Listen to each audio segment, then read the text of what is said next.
Good day everyone, I'm Rainilyn Lagaylay and today I'm going to talk about one of the famous literature in classical period, which is the Aeneid by Virgil.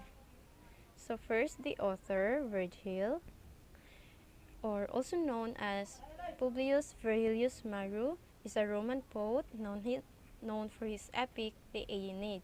Unfortunately, it is unfinished because of his death, and Virgil is regarded by the Romans as greatest poet. His fame rests chiefly upon his work, which is the Aeneid. The foremost influence on Virgil was Homer, the Greek poet who composed the Iliad and the Odyssey. Virgil studied Homeric epic poetry in order to develop his own artistic techniques. Virgil derived many of the technical characteristics of the Aeneid, such as the use of hexameter verse, in which each poetic line consists of six metrical feet, each foot having two syllables. Virgil was being imitated and echoed by the younger poet Ovid, and this process continued throughout the Silver Age. The Golden Age of Roman poetry produced such memorable writers such as Virgil, Horace, and Ovid. Virgil provided his audience with a more romanticized picture of Rome, hailing from Cisalpine Gaul and a family of modest farmers. Many of Virgil's themes demonstrates his love of the rural life. Virgil's most memorable work is the Aeneid, an epic telling of the journeys of Aeneas after the fall of Troy through the founding of Rome by Romulus and Remus to the age of Augustus. As Aeneas was the ideal model of the Roman way of life, Augustus believed the poem demonstrated a fulfillment of Rome's destiny. Now let's proceed to the Aeneid by Virgil. Its theme is fate or destiny. Aeneas' inevitable fate is to found a new city in Italy that builds the groundwork for the city of Rome and the Roman Empire. Some characters try to alter Aeneas' fate and uses divine power such as Juno, but it only lengthens and twists Aeneas' path to his fate. Second is will of the gods.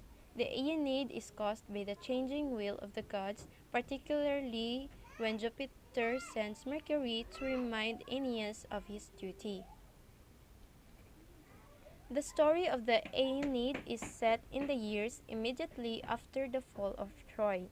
In short, in the aftermath of the Trojan War about 1000 BC. When treating the glory of Rome, the epic is solemn and honorific. When Virgil depicts the victims of history, those who suffered in the course of the founding of Rome, like Dido, his tone is tragic and sympathetic. The mode of the poem depends on the turn of the point of view of the characters. Now let's proceed to the characters. First is Aeneas. Of course, he is the main hero of the epic poem. He is the leader of a group of Trojans who fled the destruction of Troy. He is fated to found a new city in Italy. Juno is the queen of the gods and wife of Jupiter, and she opposes Aeneas' fate. Next is Turnus. He is the Rutulian king who fights to drive Aeneas out of Italy. Dido is the queen of Carthage. Her love for Aeneas is tragic. Anchises is Aeneas' father who helps him understand his destiny. Jupiter, often called Jove, he is the king of the gods, husband of Juno, and father of Venus. Venus is the goddess of love. As Aeneas' mother, she helps and protects him. Achates is Aeneas' right-hand man and is always by his side. Amata is the wife of Latinus and mother of Lavinia. And Juno turns Amata against Aeneas.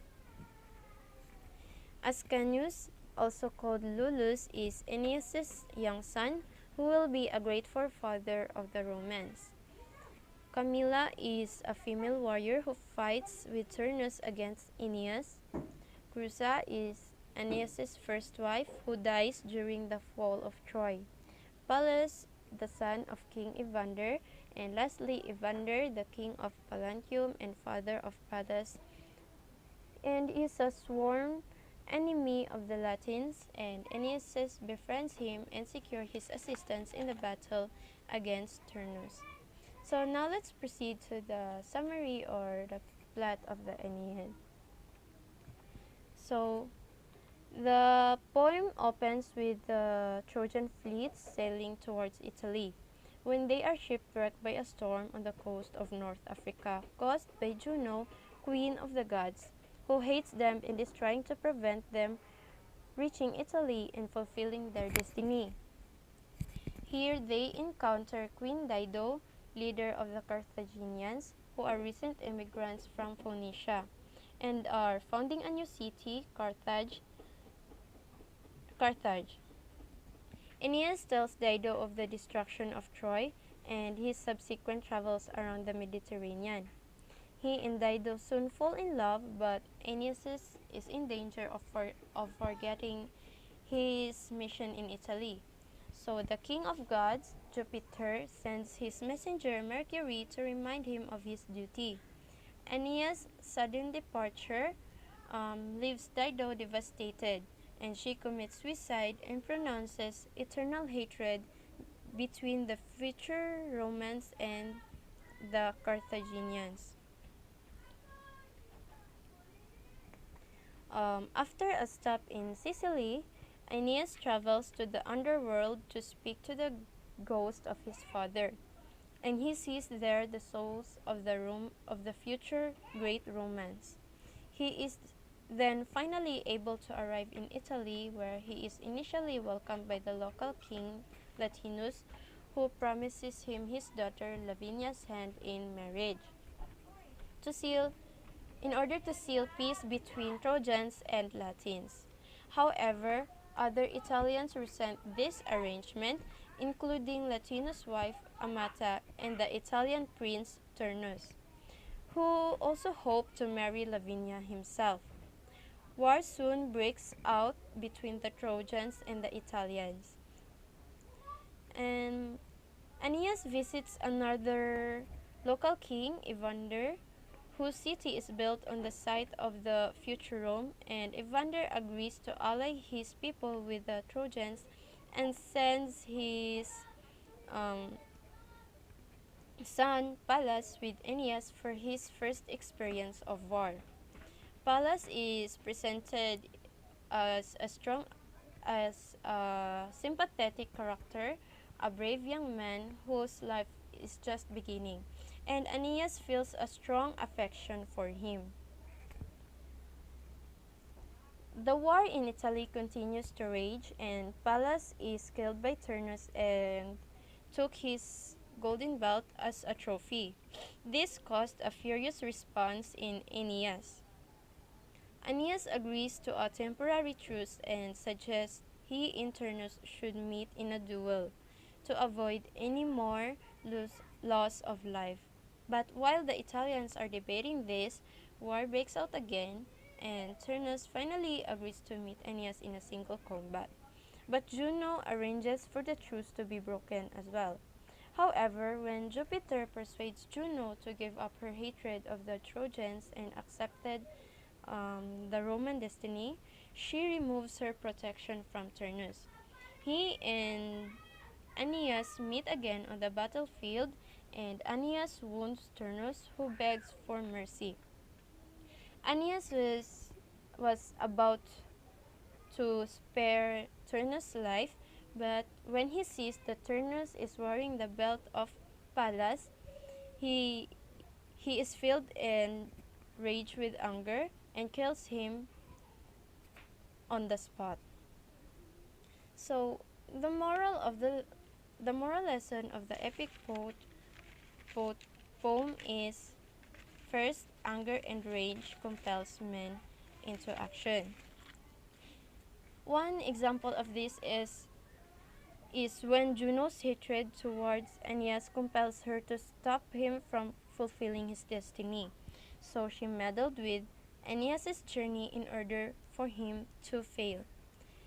One second is Aeneas' anger and rage of Pallas' death compels him to no longer show mercy on his duel with Turnus, where he ended Turnus' life to avenge Pallas. And the next is Follow Your Destiny, where Aeneas follows his destiny instead of settling down with Queen Dido. And lastly, Force finds a way.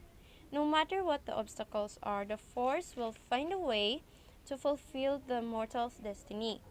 Just like what happened to Aeneas, even though there are moments he faced many challenges and hindrance to stop him, the Force still found a way for Aeneas to continue and fulfill his destiny. So, I hope you learned something from my topic, and God bless us all. Keep safe. And that would be all. Thank you.